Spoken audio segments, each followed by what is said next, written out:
राम वाला गाना लगाओ, प्रेम वाला खाली। मास्टर साहब जा।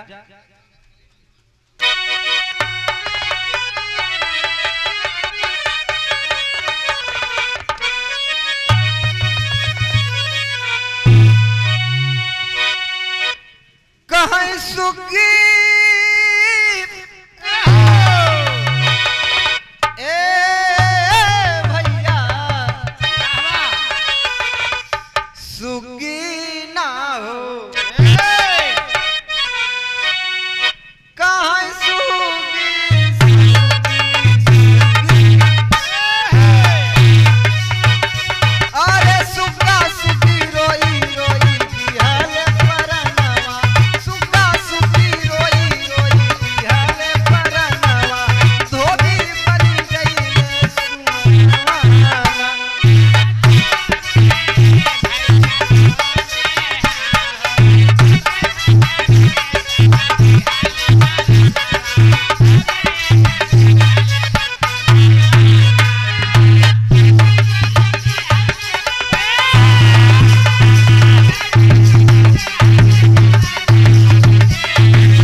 बात कहाँ कहो?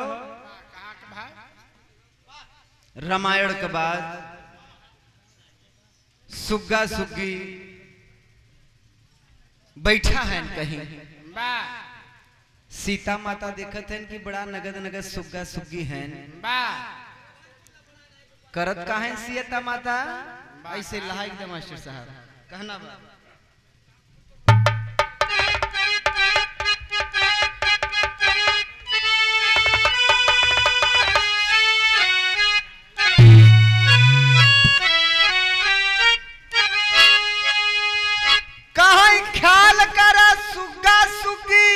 बैठा पवन में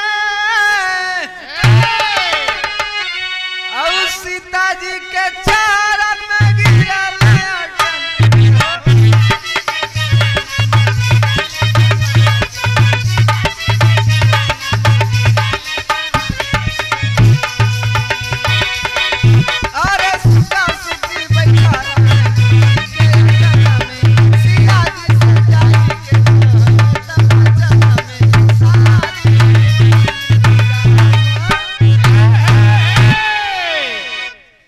सुग्गी बैठा है ये भैया,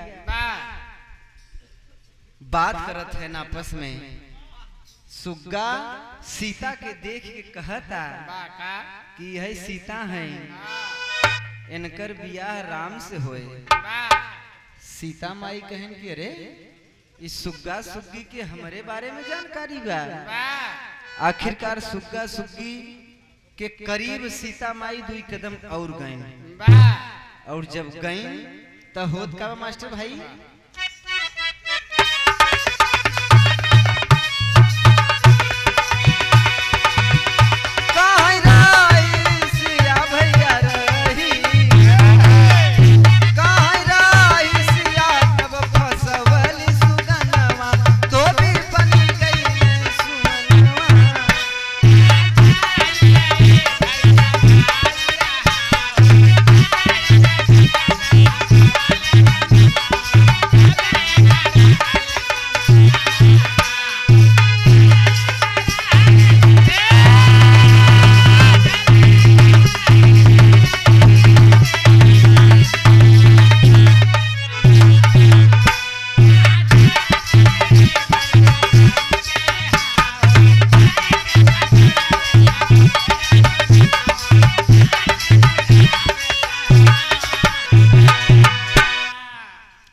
सुग्गा सुग्गी के सीता फसाए नहीं भैया, फसाए के एक पिजड़ा में रखें और पिजड़ा में रख के सीता सोचत हैं का सोचत हैं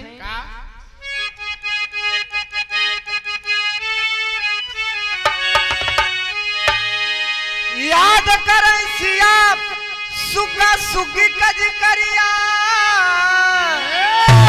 और महल में भंस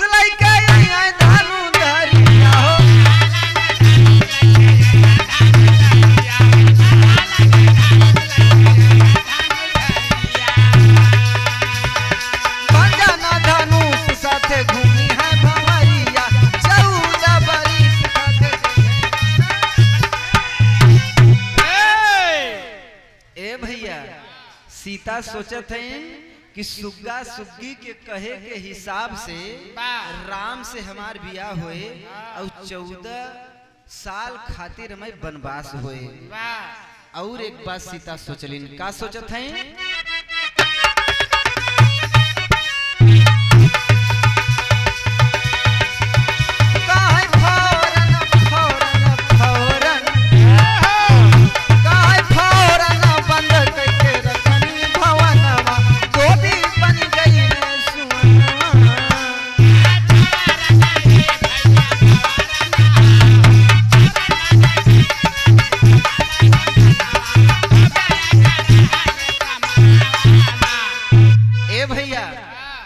सीता सुग्गा सुग्गी के पिजड़ा में बंद कर दी और बंद करके कहत हैं कि सुग्गा सुग्गी दोनों जने यहीं बैठे और जितना बात कहे है कि हमसे राम से बियाह होए 14 साल का हमें वनवास होए, तो सुना हमार बात। सीता कहत काहे मास्टर साहब,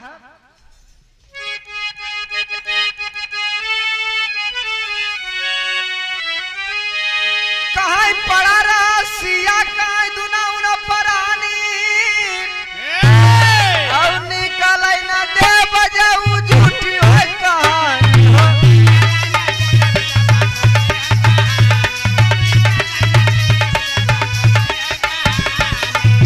अरे निकल ना दे बजाऊ झूठी होय कहानी, प्रसव बात पेट में सब होई परेशानी, प्रसव बात आई जब सुग्गा सुग्गी के सीता पिजड़ा में बंद करत हैं। सुग्गा सुग्गी कहता कि माँ सीता हमके बंद जिन करा, काय समाज जो सुग्गी बहन गर्भवती बहन हमके बंद जिन करा। कहानी आपका जरूर सच होए, जरूर आपका राम से बियाह होए, लेकिन हमके थोड़ा सा मौका दे दे, हम अपने सुग्गी का प्रसव कराए के इनके जैसे लड़का हो जाए वैसे हम दोनों प्राणी तोरे यहाँ हाजिर हो जाए, मैं के पिजड़ा में बंद कर दे है। लेकिन सीता माई कहते ना ना तो है दोनों जने के जाय न दे होत का बा।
सीता जी कहे जाए ना दे, तहार सुग्गी भले गर्भवती बा लेकिन यहीं रहे, यहीं पिजड़ा में बंद कर देलिन। सीता मैया सुग्गी तड़प तड़प के अपने प्राण को तज देती है। जब सुग्गी मर गई तो सुग्गो कहता हमहो न जिए, हमहो अपने प्राण के दे दे। सुग्गा भी तड़प तड़प के अपने प्राण को दे देता है, लेकिन मरते वक्त सुग्गा श्राप देता है सीता को कि जैसे हम लोग आज पति पत्नी एक दूसरे के लिए तड़प कर मर रहे हैं, मेरे वजह से ही तुम्हारा शादी राम से तो जरूर होगा, लेकिन मेरे वजह से वही राम तुम्हें घर से निकाल देंगे और तुम भी अपने पति के जुदाई में तड़प तड़प के मरोगी, पति से मिलना नसीब नहीं होगा। ये भैया समय बदलल, सीता का बियाह राम से भइल, 14 साल का वनवास राम के भइल, रावण और राम की लड़ाई भइल, राम रावण के मरलन और सीता के जब ले आए के चलन तो ई सुग्गा सुग्गी बनल के मास्टर भाई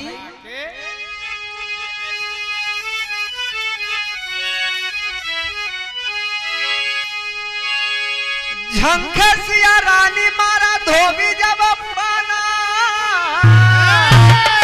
और सुग्गा सुग्गी जाई के बने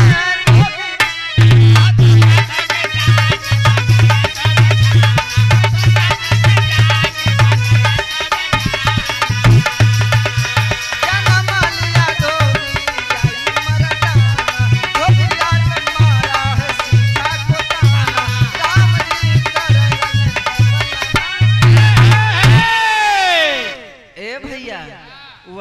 सुग्गा सुग्गी धोबी और धोबिन बनलन कब?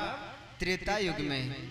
और राम रावण के जब लड़ाई भइल, राम लंका में जब विजय प्राप्त कैलन, तो जब सीता के ले कैलन तो वह धोबिया अपने धोबिनिया ताना मारत जान के कि अरे तो के धोबिनिया चली गई कहीं एक दिन बदे घूम के आए, कहे का हमें राम समझे है, हमें राम समझे है जवन हम तो के रख ले। वह धोबी ताना मारे से राम सुनत रहन, तो राम आकर सीता को भी खदेड़ने का काम करते हैं, अपने राज दरबार से निकालने का काम करते हैं। मास्टर भाई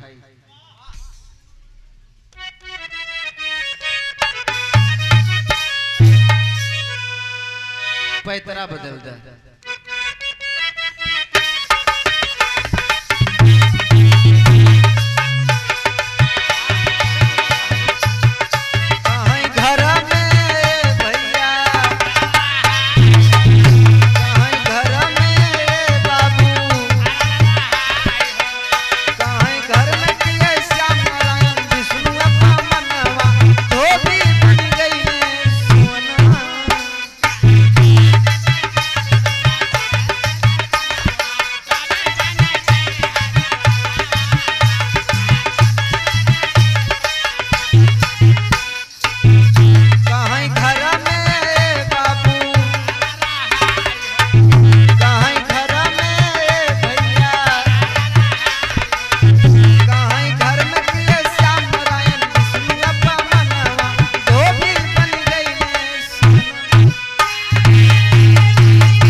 एक खे और बची बा ये लहाय दे झट से कहानी गाई दे धुन तर्ज तक गावे के बान है डायरेक्ट कजरी गावे बे मास्टर लगाओ फिर चौल फिर नंबर वहर दे देते।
रामायण से कहानी शुरू हुए द्वापर युग में आय के खत्म हुए मास्टर साहब। कहानी हो कहाँ का बात कहाँ का हो रहा जो थोड़ा सा तैयारी में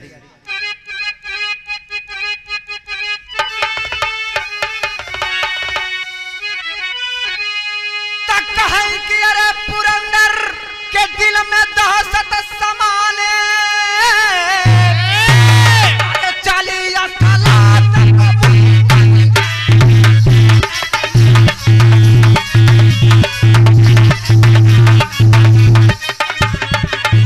अरे चली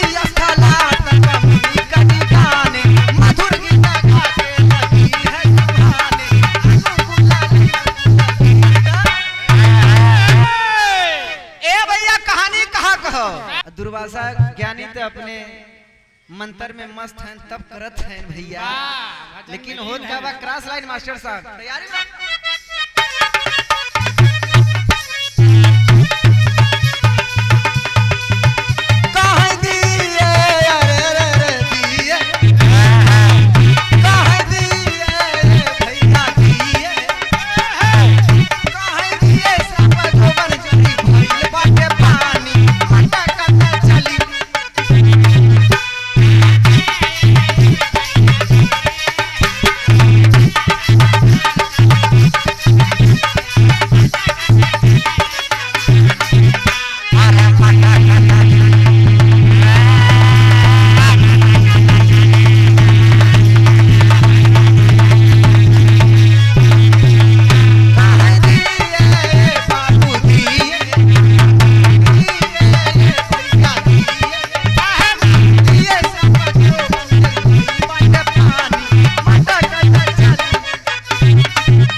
और क्रोध आपन भी नुकसान करत है और दूसरे का भी नुकसान। जब दुर्वासा ज्ञानी क्रोध में आ गईलन तो श्राप दे देलन, कलन कि जिस हुस्न पे तुम कूद रही हो, जिस हुस्न पे तुम उछट रही हो, मैं तुम्हें श्राप देता हूं कि तुम्हारे पास 2 स्तन है, एक स्तन अभी जल के राख हो जाए। एक स्तन स्थला का तुरंत जल के राख हो गई भैया, और जब जल के राख हो गई तो वो स्थला रोए लगल कि मालिक एक स्तन लेके मैं कहाँ जाऊंगी, कौन शादी करेगा, कौन पूछेगा मुझे। दुर्वासा ज्ञानी करण ऐसे हमसे मतलब नहीं बा। कहानी आगे बढ़ा था मास्टर।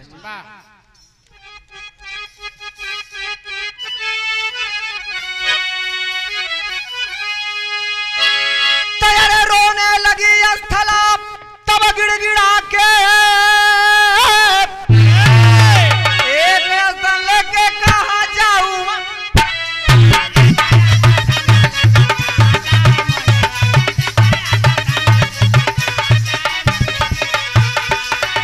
अरे एक स्तन लेके कहाँ जाऊं, रुला के दुर्वासा मुनि तब बोले रुला के राम आएंगे तब दुर्वासा कलन क्या लड़की, एक स्तन तुम्हारे पास है, त्रेता में राम आएंगे तुम्हें तारने का काम करेंगे। अभी रोने का कोई मतलब नहीं, दुर्वासा का श्राप कभी वापस नहीं आता है। तुम जाकर के गिरी पर्वत पर तप करो, त्रेता युग का इंतजार करो। वो स्थराल नाम का लड़की गिरी पर्वत पे तप करे जात हो। ये हर समय धीरे धीरे बदलत हो। समय का बदलल,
हर राम सीता लक्ष्मण का वनवास भइल, त्रेता युग आइल, मेघनाथ और लक्ष्मण को लड़ाई भइल मेघनाथ के शक्ति बाण लगल। और जब शक्ति बाण लगल लक्ष्मण के तो संजीवनी बूटी जाके हनुमान जी लेवलन, खुशी भलन कि ला जल्दी से लक्ष्मण के पियावा और खुश हो जा। सुशेर पैद कहा था खुश होए का जरूरत नहीं आओ। ये दवाई ऐसे डायरेक्ट न पियावल जाई, ये डायरेक्ट दवाई असर न करी। कहलन कि तब कहीं एक स्तन वाली स्त्री ढूंढ के लियावा और वही का दूध में मिलावा। अब मिलाए के जब ये दवाई खिएवा लक्ष्मण के तो तुरंत ठीक हो जाए, खड़ा हो जाए। ए भैया आखिरकार होत का बा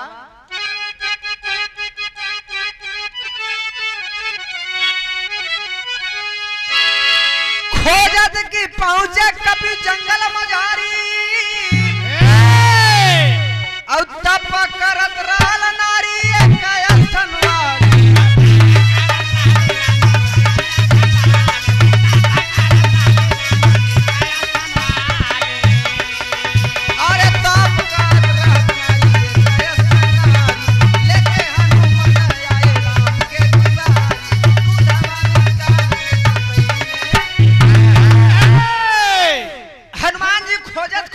पर्वत पे गईलन एक स्तन का स्त्री तप करत रहे। वो स्त्री रहल के वही स्थला जेके दुर्वासा श्राप देले रहलन। एक स्तन वाली स्त्री तप करत हो। ए भैया हनुमान जी उठाए के लिए राम के दरवाजे। कलन की क्या सेवा है? हनुमान जी कलन की एक स्तन है तुम्हारे पास, उसी का दूध निकालो, उसी दूध को इस दवा में संजीवनी बूटी में मिलाकर लक्ष्मण को पिलाऊंगा ताकि लक्ष्मण जिंदा हो सके। ए भैया अरविंद यादव का बेटवा आदर्श यादव की तरफ से बहुत सारा पुरस्कार। बच्ची दिन दुना रात चौगुना तरक्की करे, माई बाप का नाम रोशन करे। आशीर्वाद बा हमार किशन कन्हैया तुम्हें बरकत दे। ए भैया होत का बा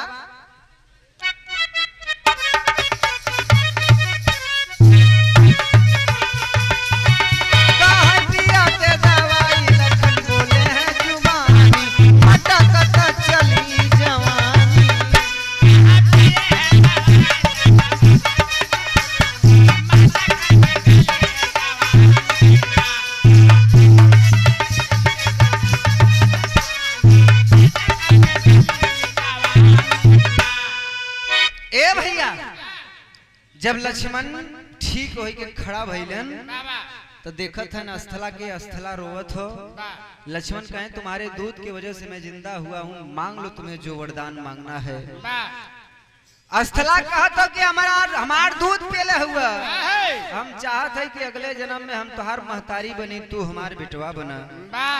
भगवान लक्ष्मण कहत हन कि मैं जरूर अगले जन्म में द्वापर युग में तुम मेरी माँ बनोगी और मैं तुम्हारा पुत्र बनूंगा।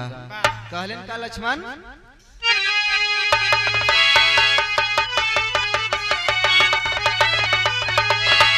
बोले लखन स्थला मांग वरदानवा, तब स्थला कस बन बोललन।